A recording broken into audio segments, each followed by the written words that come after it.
안녕하세요. 지난 30여 년의 결혼 생활 동안 맘 편히 쉬어본 적이 없었는데, 최근 누구보다 편안한 생활을 하고 있는 60대입니다.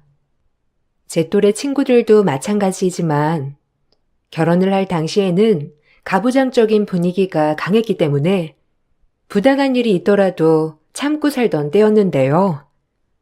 그런 시기가 지나면서 이제는 좀 더 편하게 살고 싶다는 생각을 많이 하게 되었네요. 가끔씩 다른 분들의 사연을 들으면서 나만 이렇게 살았던 건 아니었구나 위로를 받기도 했는데, 다른 분들에게도 위로를 해드리고 싶어 이렇게 사연을 쓰게 되었습니다. 저의 결혼 생활은 순탄하지 않았어요. 시댁은 잘 사는 집안이었지만 친정은 말 그대로 가난한 집이었습니다. 결혼을 할 때부터 시댁 식구들은 저를 탐탁치 않아 했어요. 남편에게는 형이 있었고 가족들이 모두 각자의 사업을 하고 있는 상황이었습니다. 집안은 장남 위주로 돌아갔고 남편은 그 속에서 조금 더 사랑과 관심을 받기 위해 아등바등 노력하는 사람이었어요. 본인만 그러했다면 다행이지만 자신만큼이나 나와 자식들 역시 본인의 본가 식구들에게 아둥바둥하길 원했죠. 아주버님의 아내인 형님은 잘 사는 집 자식이었고 시댁에서의 차별도 있었습니다. 저는 항상 시댁에서 외딴 섬이었어요. 명절이면 제가 모든 뒷정리를 하고 난 후에 친정에 겨우 갈 수 있었습니다. 시댁 식구들이 모두 모여서 말을 나누는 모습을 보면 부럽기도 했었죠. 아이고, 우리 큰애 오느라 고생 너무 많았다. 이것저것 신경 써야 할 일들도 누구보다 많을 텐데 명절까지 챙기려고 하니 얼마나 힘드니? 얼른 집에 가서 쉬거라. 친정에는 오늘 갈 거니? 안 그래도 친정에 미리 보냈어야 하는데 내가 붙잡아 뒀구나. 사돈댁에서 많이 보고 싶어 하시겠다. 전화 한 통 놓고 얼른 가거라. 지금 기다리고 계시겠네. 어머님, 그래도 명절 정리는 다 하고 가야죠. 어머님도 음식 준비하시느라고 고생 많으셨어요. 여기 명절 선물이에요. 많이 드린 건 아니지만 그래도 명절 끝나시고 마사지라도 받으러 다녀오세요. 안 그래도 이번에 저희 집에서 사업 때문에 이것저것 말할 게 많거든요. 그래서 저희도 이제 가봐야 할 것 같아요. 어머, 이렇게 많이 챙겨줄 필요 없는데 고마워서 어쩌니? 역시 큰애가 이런 거 참 잘 챙기네. 이래서 큰 며느리가 제일이라고 하는가 보다. 예, 작은 애는 뭐하니? 음식들 얼른 챙겨주지 않고 쟤는 빠릿빠릿한 게 없어. 음식 준비하면서 옆에서 제대로 거들기는커녕 방해만 대고 말이지. 결혼한 지 벌써 10년이나 지났는데 뭐 하나 할 줄 아는 게 없어서 큰일이다 큰일. 아휴. 동서, 어떻게 아직도 이렇게 어머님한테 혼나? 10년이면 초등학교도 졸업하고 중학교도 졸업하는 기간 아니야? 이제 고등학교는 가야지. 근데 동서는 유급될 판이네. 동서, 좀 노력해야 되겠다. 어쨌든 동서도 수고했어. 어제 음식하느라 고생 좀 했다며? 그래도 어머님 혼자 있을 때보다 훨씬 음식량도 줄어들었지 뭐. 이제 동서도 혼자서 준비할 수 있지 않아? 이제 어머님도 좀 쉬어야 할 것 같아. 아이고, 역시 나 생각해 주는 건 큰며느리밖에 없다. 안 그래도 다음 명절에는 둘째내서 다 준비하려고 하는데 그래도 가지수가 준다고 해서 나만큼 잘 챙길지나 의문이다. 사업하는 집안은 명절상도 잘 차려야 복이 오는데 제가 하면 얼마나 잘하겠니? 제가 챙기면서 사업이나 잘 될는지 걱정이 이만저만이 아니다. 그래도 우리 큰애가 있으니 요즘 큰아들 사업도 잘 되고 내가 참 마음이 놓여. 둘째네는 참. 아니, 어머님, 무슨 그럼 섭섭한 말씀을 하세요. 결혼하고 나서 어머님은 그냥 지켜보시기만 하시지 같이 만들어주시는 것도 아니잖아요. 결혼한 이후에 처음부터 끝까지 저 혼자서만 하는데 그렇게 말씀하시면 어떡해요? 이미 제가 다 만들고 있는 거나 마찬가지잖아요. 그리고 어머님은 저 결혼하기 전에도 혼자 만드신 것도 아니고 도우미 이모들 다 불러다가 하시지 않으셨어요? 전 이렇게 많은 음식 저 혼자 하느라 정말 정신 하나도 없는데 그렇게 말씀하시니 너무 서운하네요. 어머머, 이것 봐라. 지 고생한 거 안 알아준다고 시어미한테 말대꾸 하는 거냐? 너는 그래서 두 번째라는 거야. 네 남편이나 너네나 아주 그냥 똑같이 잘 만났다. 가족들 위하는 마음은 없고 자기들만 알아서는 아이고. 우리 둘째 아들이야. 아직 철이 덜 들었다고 하더라도 여자는 남자보다 일찍 철든다는데 네가 옆에서 이러고 있으니 아들이 철들 틈이 있겠니? 아휴, 됐다. 너도 이제 정리하고 가거라. 아유, 어머님, 그런 말 마세요. 동서가 그러는 거 한두 번도 아니고 너무 마음 쓰지 마세요. 제가 이번에 친정 가서 좋은 소식 들고 올게요. 남편 사업 확장하는데 친정에서 도와준다고 하더라고요. 어머님 스트레스 제가 싹 다 풀어드릴 테니까 그런 말 하지 마시고 쉬고 계세요. 그래. 역시 큰애가 나를 좀 아는구나. 작은애한테 받은 스트레스 네 덕에 다 풀린다. 내가 이래서 너를 예뻐하지 않을 수가 없지. 사돈댁에 보낼 선물 준비했으니 갈 때 가지고 가려무나. 잘 챙겨서 드리고 편안하게 잘 쉬다가 와. 시모는 형님과 저를 많이 차별했습니다. 명절이면 저희 집에는 선물 하나 보내지 않으셨지만 형님 댁에는 고급 한우 세트며 바리바리 싸서 보내곤 했죠. 그럴 때마다 마음이 많이 아팠습니다. 실질적으로 형님이 시댁에 하는 건 거의 없었기 때문이었어요.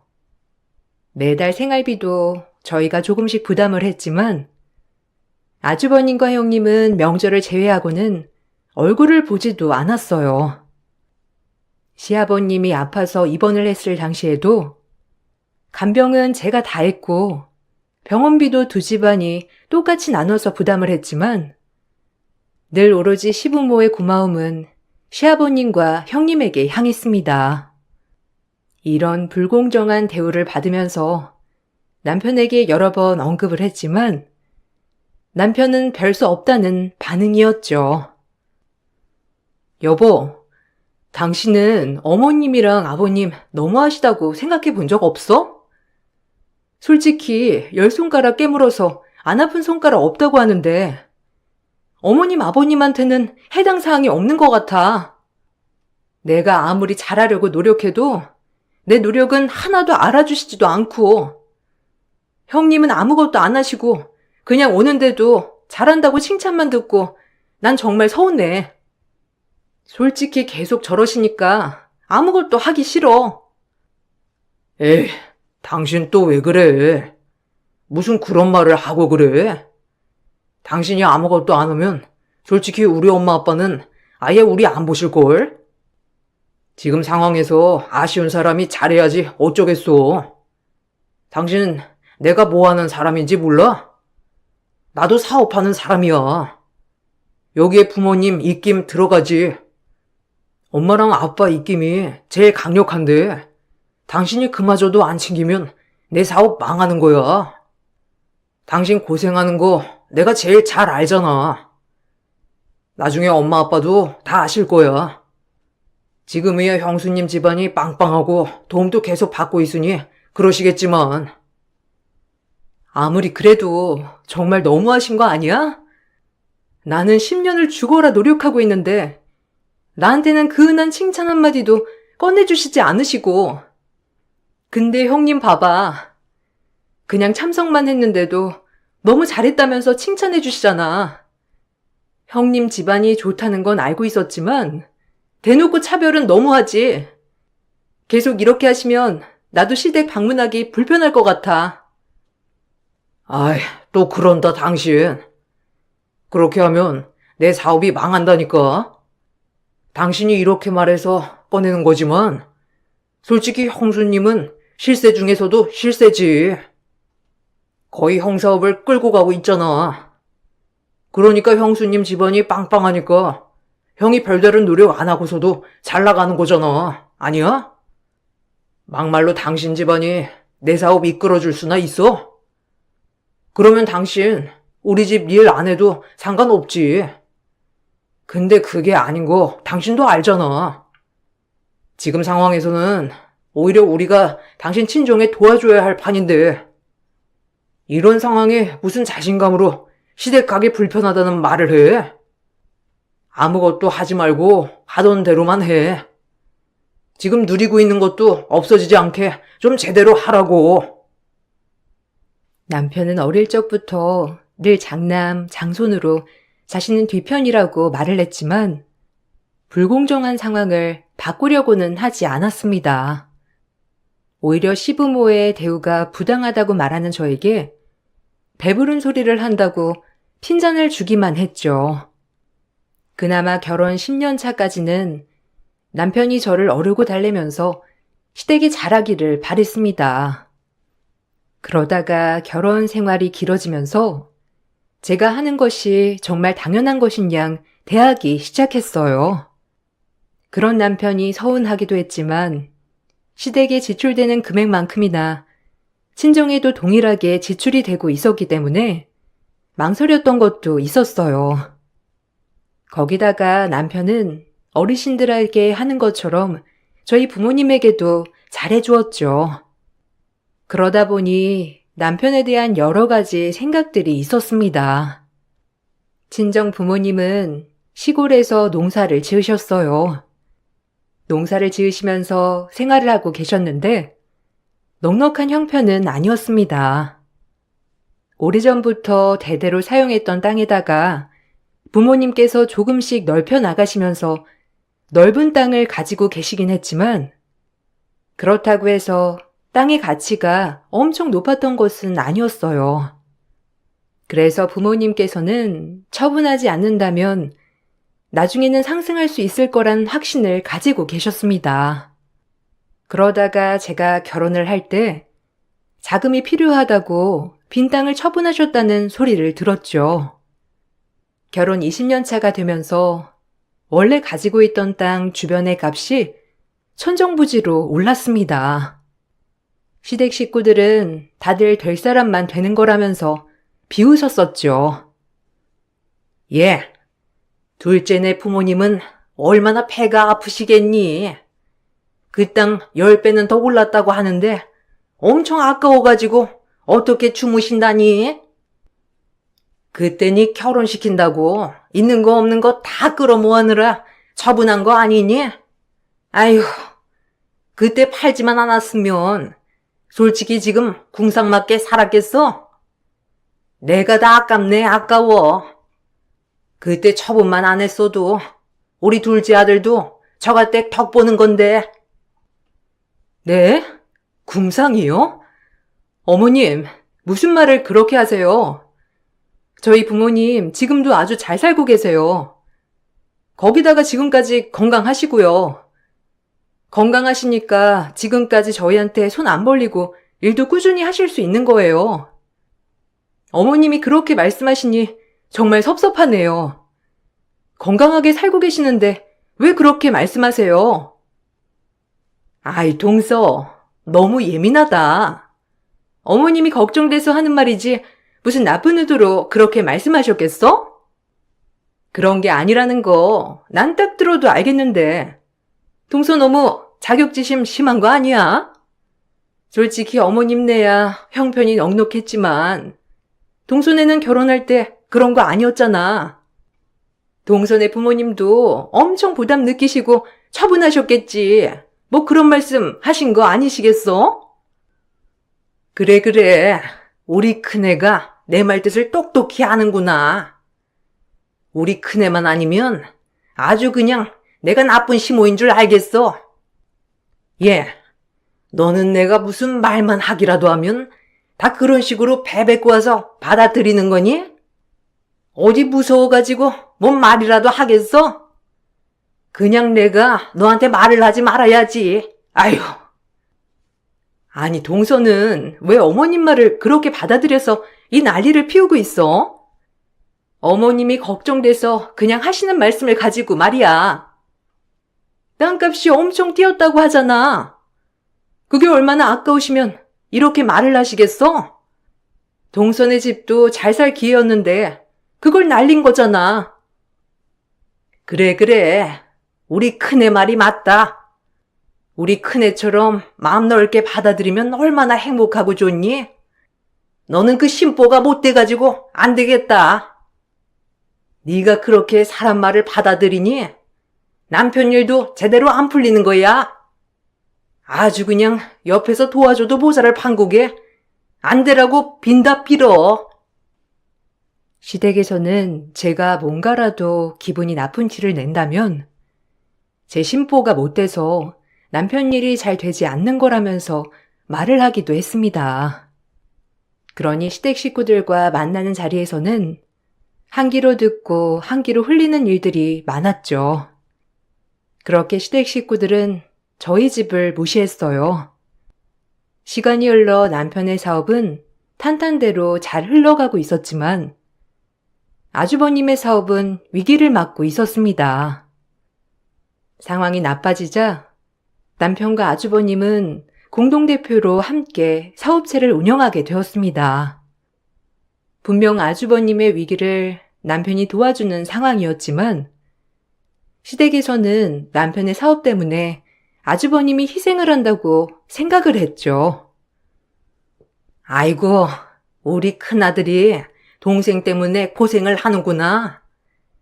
그니까 사업을 막무가내로 하면 안 되는데. 그래도 형이라고 동생 챙기네. 봐라, 이래서 형은 형이야. 둘째야, 너는 네 아주버님한테 아주 깍듯이 잘해야 되겠다. 네 남편 위기 도와준 게 아주버님 아니니? 네? 어머님, 무슨 말씀 하시는 거예요? 저희 남편 사업 잘 되고 있었어요. 어머님 잘 아시지 않으세요?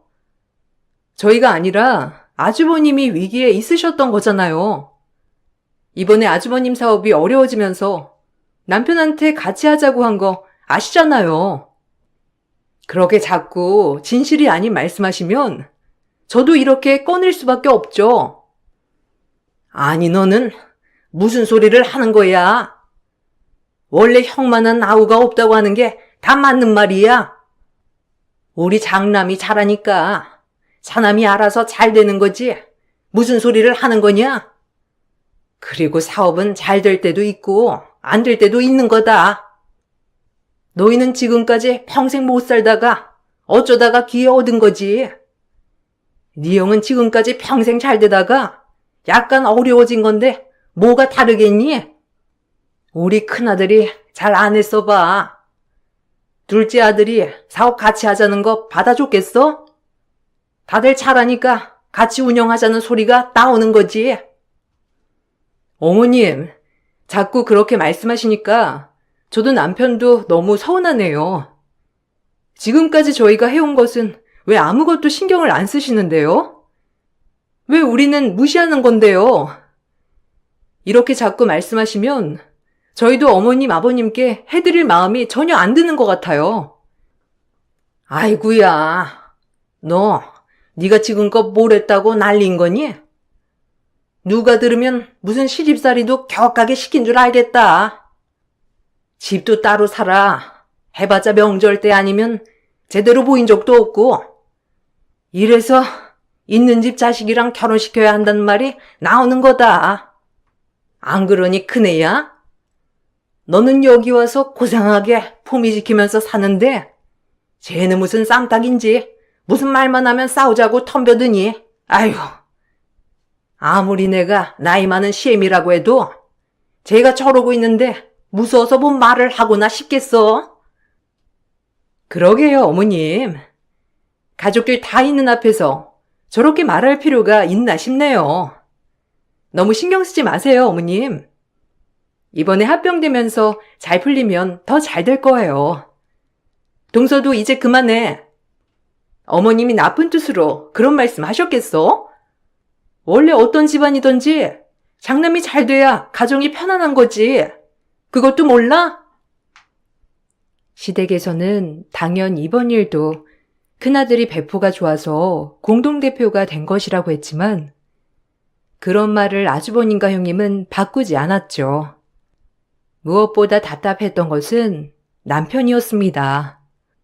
한 번씩 시댁 모임에서 무시를 당하고 집에 돌아올 때면 남편은 기가 팍 죽어 있었어요. 당신은 왜 어머님, 아버님 앞에서 한마디도 제대로 못하는 거야? 당신 나한테 말하는 것처럼 잘 말하면 되는 거 아니야? 아니 왜 꿀먹은 벙어리처럼 아무 말도 못하고 부당하게 하는 말도 그냥 듣고 넘어가 버리냐고. 당신이 그러니까 시댁 식구들도 이제는 다들 우리 무시하고 있는 거잖아. 내가 듣다 속이 상해서 안 되겠어. 앞으로 나도 하고 싶은 일 다 할 거야. 아니 그럼 어째? 당신이 참아야지. 옛날 분들이시잖아. 옛날 분들은 뭐라고 해도 장남이 우선이신 분들이야. 그걸 어떻게 바꿔? 아무리 말을 해도 바뀌지 않은 사람들이니까 당신도 그냥 그러려니 하고 넘어가. 형이랑 형수님이랑 그러는 건 좀 속상하지만 엄마랑 아빠는 그냥 장남 기 살려주시려고 그러는 거지. 별뜻 없을 거야. 뭐? 장남 기 살려주려고 그러는 거라고? 그럼 당신은 어머님 아버님 자식 아니야? 어디서 주워와가지고 키운 자식이야? 자식은 누구나 똑같아. 우리 애들도 키워보니 당신 알잖아. 당신이 자꾸 이렇게 넘어가 버리면 나중에 우리 애들도 그러시지 않겠어? 지금도 봐봐. 어머님, 아버님, 아주버님 자식들한테는 하나부터 열까지 다 챙겨주는데 우리 애들은 용돈 한번 챙겨주지 않잖아. 그럼 나보고 어떻게 하라는 거야? 나는 이렇게 평생 살아서 불편한 거 솔직히 모르겠어. 오히려 말했다가 집안 분란 일으키고 머리 아프고 그러고 싶은 생각도 없거니와. 그러고 싶지도 않아. 그러니 불편하면 당신이 직접 말해서 해결해봐. 남편은 집안에 분란이 생기는 것이 싫어 부당한 언행을 듣고 있어도 그냥 듣고 넘어가는 경우가 많았습니다. 저는 그런 남편이 안쓰러우면서도 우리를 절대로 지켜주지 못하겠구나 싶어서 마음이 점점 바뀌기 시작했어요. 그렇게 시간이 점차 흐르고 친정아빠가 돌아가시고 난 후 친정엄마도 병환으로 돌아가시게 되었습니다. 외동딸이었던 제가 재산을 정리하던 중 뜻밖의 소식을 듣게 되었는데요. 바로 처분한 줄 알았던 땅이 전혀 처분이 되어 있지 않은 상태였어요. 그래서 순식간에 땅을 정리하면서 10억이 넘는 돈이 상속이 되었습니다. 그 사실을 알고 나서 시댁에서는 당연하다는 듯이 말을 꺼냈죠. 너 이번에 친정유산으로 10억 넘게 받았다며? 혹시 그거 다 어디에 쓸 거야? 네가 지금껏 그렇게 큰 돈 만져본 적도 없는데 기왕이면 잘 써야 너희 부모도 좋아하지 않겠어? 네가 앞으로 도와줄 친정이 있어, 식구들이 있어. 너는 천하의 고아가 아니니. 이제는 시댁 식구들이 가족이다 생각을 하고 여기에 써야지. 그래서 말인데 이번에 네 아주버님 추징금에 좀 보태줘라. 네? 거기에 왜 제가 보태줘야 하는 거예요? 이거 저희 부모님 피와 땀이 섞인 소중한 유산이에요. 이거 함부로 쓸 생각도 없고요.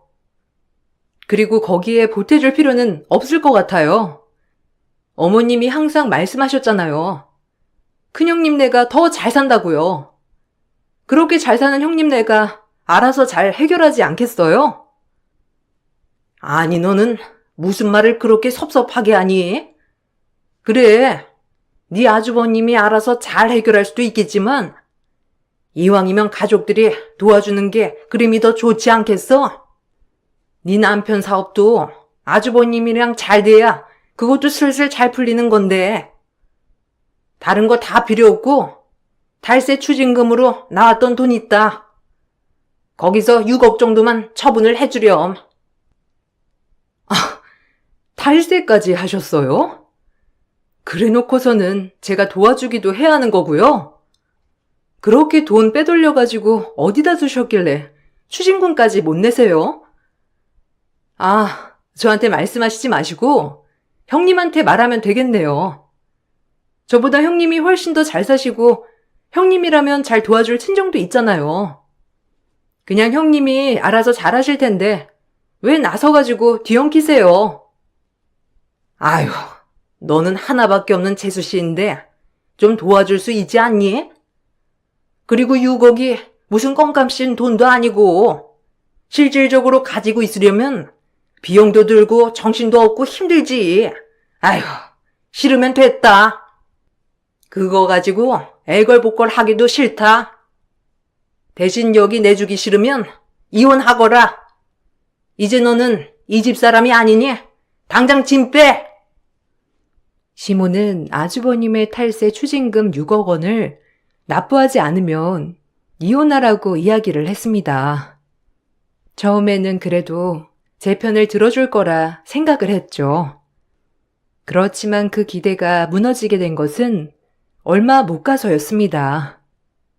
남편은 갑작스러운 복통으로 검진을 받게 되었는데 췌장암 말기였죠.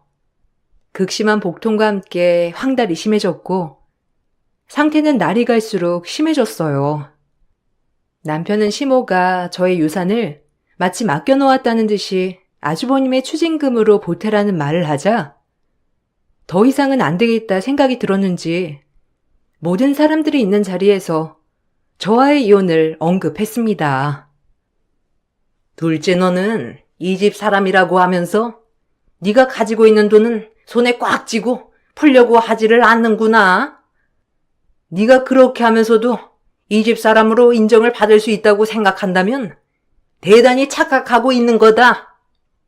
어떻게 가족이 힘든데 그걸 한번 도와줄 생각을 안 하니?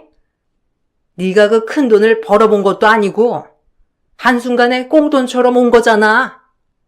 네가 노력해서 얻은 거면 내가 말을 안 하지? 어머님, 그게 무슨 상관이에요?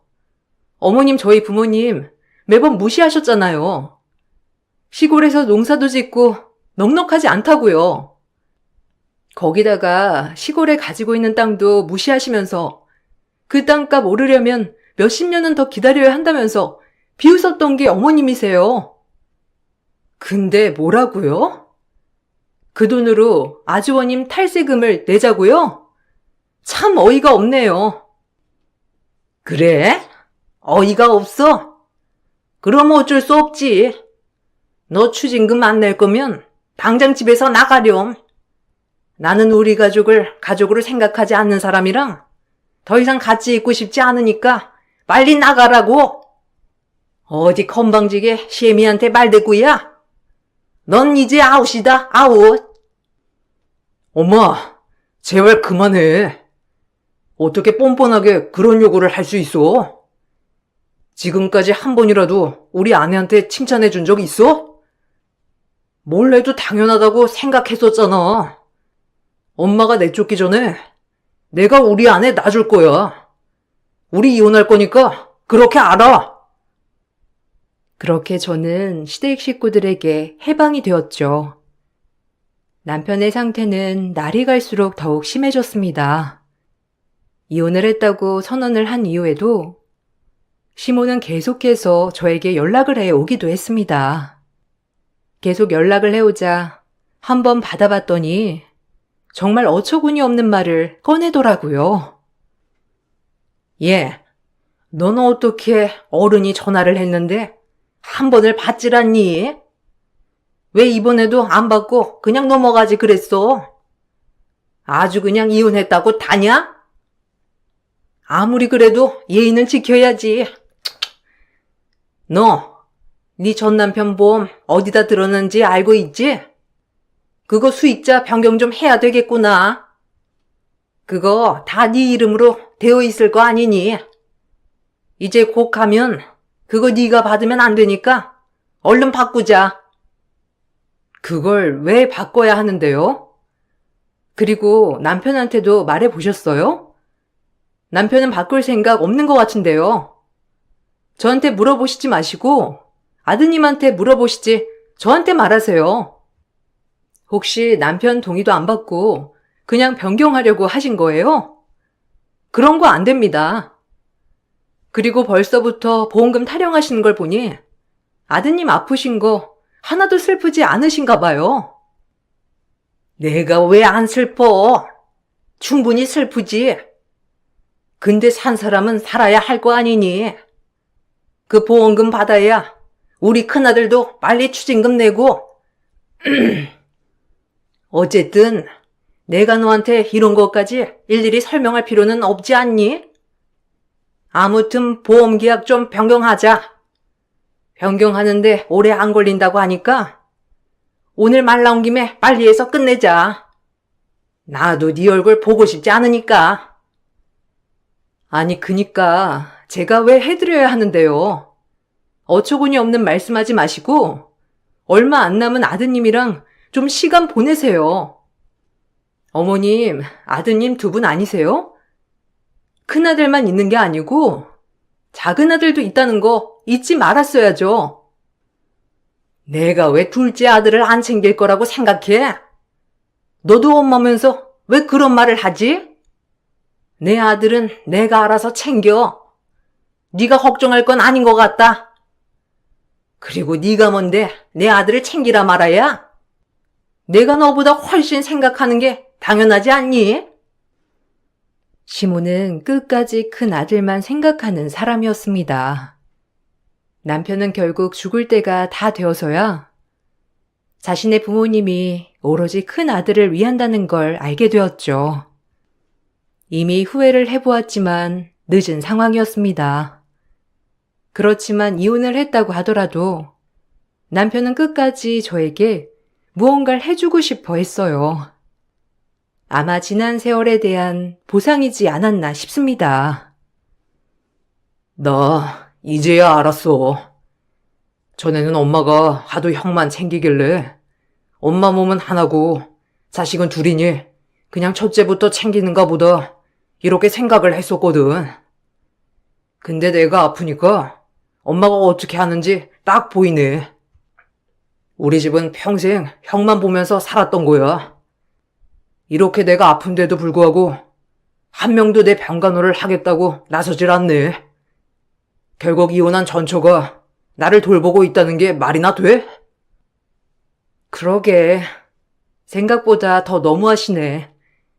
어쨌든 내가 당신 곁에 있으니 걱정하지 마. 이제라도 알았으니 다행이지 뭐. 죽을 때까지 모르고 그냥 가버린다면 당신 원망했을지도 모르겠다. 그렇지만 당신 이제는 정말 많이 깨달은 것 같아. 그래서 말인데 내 보험금이랑 가지고 있는 집, 차도 모두 당신 명의로 하고 싶어. 부모님 성화에 당신이랑 이혼했다고 하고 따로 살고 있지만 사실상 우리는 서류로는 아직도 부부잖아. 절차는 어렵지 않을 거라고 생각해.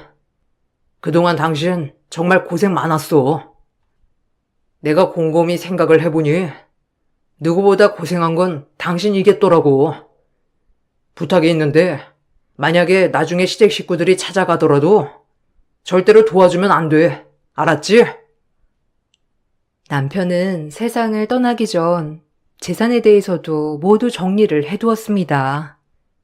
대부분의 재산을 저에게, 그리고 적은 재산을 저희 아이들에게 남겨두었고 천천히 이별을 준비했습니다. 그렇게 남편이 떠나가고 저는 다시는 시댁 식구들과 마주칠 일이 없다고 생각을 했죠. 그러다가 얼마 전에 시모가 집을 찾아오셨습니다. 둘째야, 잘 지내고 있었니? 너한테 연락을 했었는데 통 연락이 닿지 않았구나. 안 그래도 너희랑 할 얘기가 있었다. 혹시 우리 집이 넘어가기 직전인데 나를 좀 도와줄 수 있니?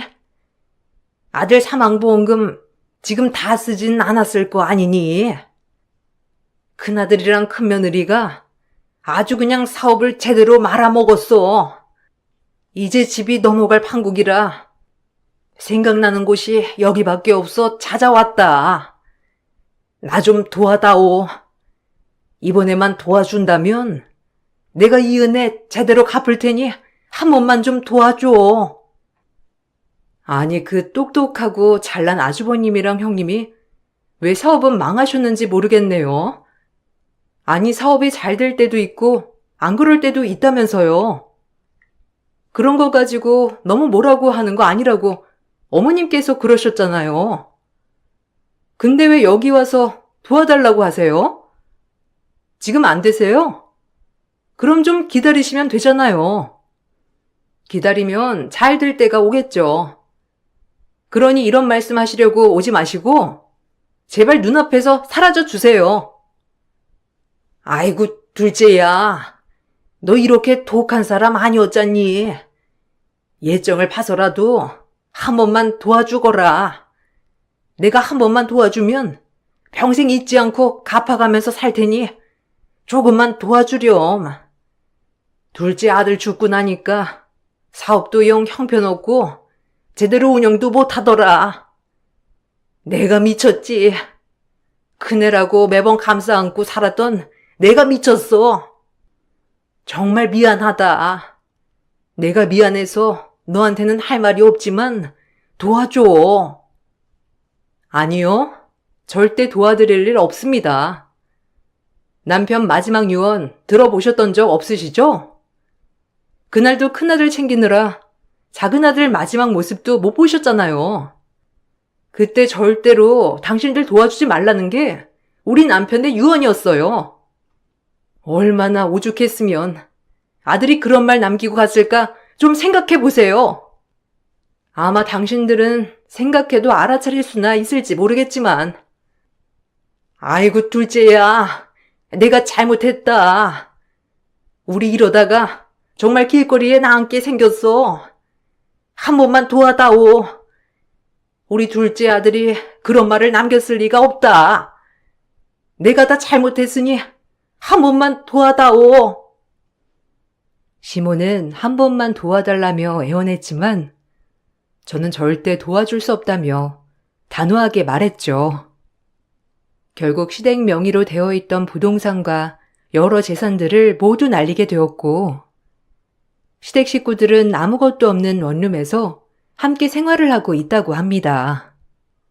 남편이 죽으면서 모든 사업은 아주버님이 관리를 하시게 되었는데 제대로 관리를 하지 못해서 여기저기 채무를 지게 되었고 결국 감당하지 못해 파산을 하게 된 것이었죠. 남편이 떠나고 나서 상실감도 있었지만 마음도 많이 아팠어요. 남편은 마치 시댁 식구들을 짝사랑하듯이 홀로 사랑을 받고자 노력을 했죠. 결국에는 자신의 상황을 모두 알고 떠나게 되었지만 그 덕에 저희는 넉넉하게 생활을 하고 있습니다. 그렇게 저희를 무시하던 시댁 식구들은 이제는 모두 일용직으로 겨우겨우 일하며 먹고 살고 있어요. 몇 년 전까지만 해도 전혀 예상하지 못했던 상황이었죠. 그때 당시에는 언젠가는 복수하리라 다짐을 했었거든요. 결국에는 이렇게 되는 걸 보면 인과응보라는 게 실제로 있구나 생각이 들곤 한답니다. 저의 긴 사연을 들어주셔서 감사합니다. 여러분들에게는 늘 행복한 일만 가득하시길 바랄게요.